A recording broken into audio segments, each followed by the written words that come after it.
5 years, how much is the credit that we are given? So Kisan credit cards, there are 4 crore 14 lakh Kisan credit card holders. And how much is the aggregate credit? 97,710 crores is the credit as of 31st March 2004. So credit is not a problem. In fact, in 97-98, the credit was 32,000 crores. In 2003-2004, the credit 80,000 crores. So is the credit a problem or the credit delivery mechanism is the problem? The real problem really lies in the credit delivery mechanism. In fact, I'll tell you, sir, there are 4 institutions through which we give this credit. One, we try to give this credit to the cooperative mechanism. So these cooperative banks are now under the land development bank. Most of them are under liquidation. So the district central cooperative bank, 143 of them are under section 11(1). Under the state cooperative bank, 7 of them are under section 11(1). When you take primary agriculture credit societies, there are 40,000 out of 1 lakh are defunct. And therefore, which is the credit mechanism which we are going to take it there is a challenge.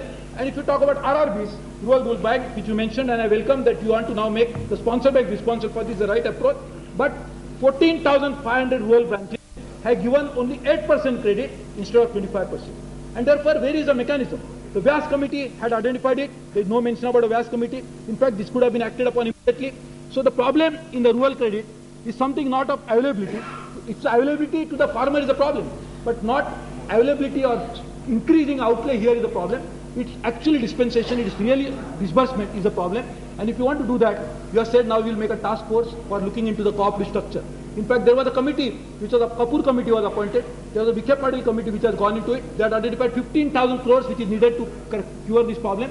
Now the amount must have gone to 20,000 crores. So rather than when we have a problem where there is a bleeding taking place, we don't appoint a task force of doctors, we actually do the surgery. So sir, what is required is urgent surgery. I would request the finance minister, government to do this surgery because the farmers are committing suicide and therefore we really need to take urgent action, and they are not committing suicide because they are not getting credit. In fact, they are committing suicide because the loans that they have taken already, they are not able to service it. So the challenge is to increase their purchasing power, increase their income, and therefore, sir, I am sure we must be able to do that for that. And I request the finance minister to look into it, including other inputs, I have to do is to control processing. And therefore, sir, we need an approach of farmers club for every village.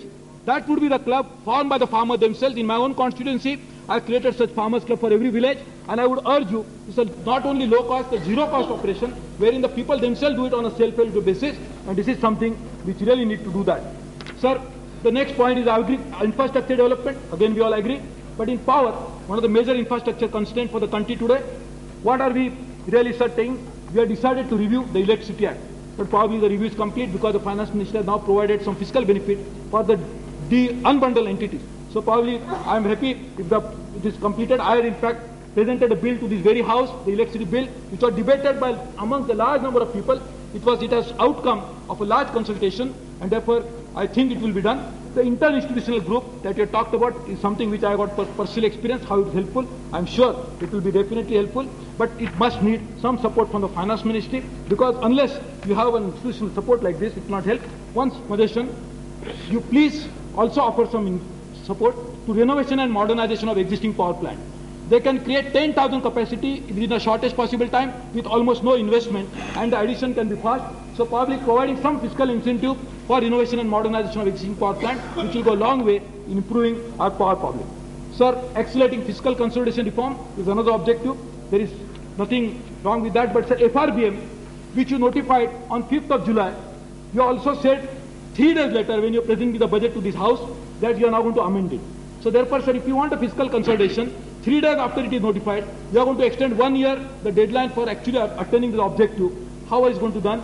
So I would really request you, sir, but I have 3 points on this. Sir, how much is going to be the fiscal deficit and the revenue deficit for this year? Is it what is projected here? Because this has 3 important points. How much is the growth in GDP? Because that will determine, in reference to the GDP, how much is the revenue deficit, what percentage of revenue deficit. For that we need to know the GDP growth. RBI has projected 6.5% growth in GDP. Is this the growth that you are contemplating? Second, sir, revenue. How much is the revenue? So corporate tax are going to be increased. The projection is 40.4%. Services 70.4%. Income tax 26.54%. If this is what is projected as a revenue, and if the GDP, how much is the growth? So probably the actually deficit in fiscal as well as revenue deficit will depend upon this, as well as the expenditure, and therefore I am sure that you will be able to look into that and will answer. Sir, one point on guarantees. Sir, I am happy that you have already mentioned in the Fiscal Responsibility and Budget Management Act, we have to restrict the guarantee. So I would request the government to come out with a new idea of giving complete details about the guarantees provided, about the losses of the special purpose vehicles which are guaranteed by the government, and also the losses of the state electricity board. We should finally, if not calculate the fiscal deficit, which has an impact on fiscal situation of the country. So when you are talking about fiscal consolidation, these issues also must be kept in mind, and therefore we really need to do that. Like there are several states who have given guarantees 10 times more than their normal revenue of a year.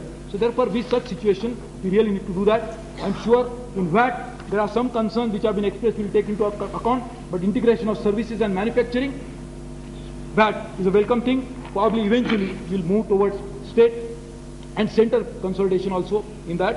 And we'll of course look into, sir, we have not made any provision in this budget for exchange fluctuation.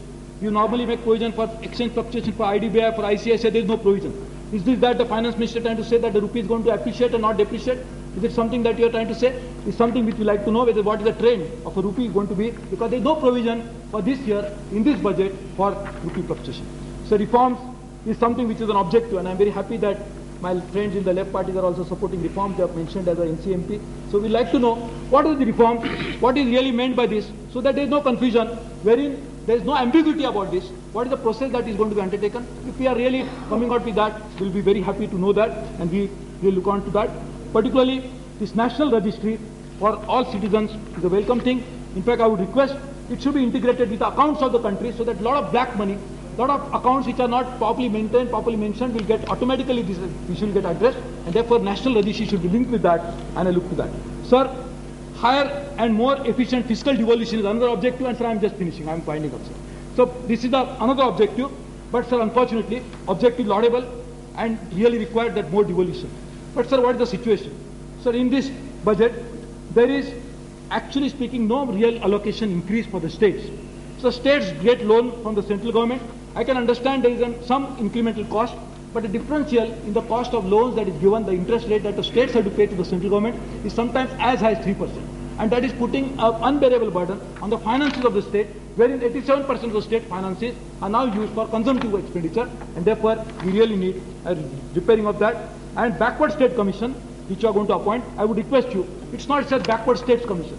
So there are some forward states, supposedly forward states, they are backward areas, the pockets of underdevelopment within these prosperous states. So probably the approach should be not just backward state commission, it should be backward districts commission. We should go into the district, and in any case, you are talking about devolution, you are talking about decentralization, you have got a ministry now created in which Dr. Mr. Manishankar Iyer is going to look at the local self-government. So why not look at how we will be able to make sure that these areas in which the backward districts, particularly the district where I come from, and sir, the final point, absolutely final point, because I have to drink water after this, so let me talk about water, sir. Sir, this is the most welcome initiative that you have said, that you want to come out with water bodies to be used with traditional knowledge. Sir, I would request the government, because it gives an impression that this is going to solve the water problems of the country. It will solve in a great way, no doubt about it. It should be done and try to exploit fully. But what is the limitation and what is the potential of this program? I would request you to please enlighten the House, so that we'll all know how much is the problem of the water. Water can be solved by recharging some of the defunct water bodies. Yes. This is the most welcome, I appreciate it, but at the same time, this should be done. And for that, I would give us a small session and I will wind up my speech. If you really want to do it, the recharging, first, sir, you must survey all those villages with remote sensing to find out where are such areas, where are such water bodies which can be recharged. Secondly, sir, this should be put before the Gram Sabhas, because the Gram Sabhas, the people themselves know which are the water bodies which can be recharged, not the officers who are coming from outside the villages. That is thirdly, we need to make sure that this is integrated with the people of the country, and if we are going to do it in an integrated manner, this will definitely help to solve some of the water problems of India, which is welcome. I thank you, sir, for your patience and giving me time.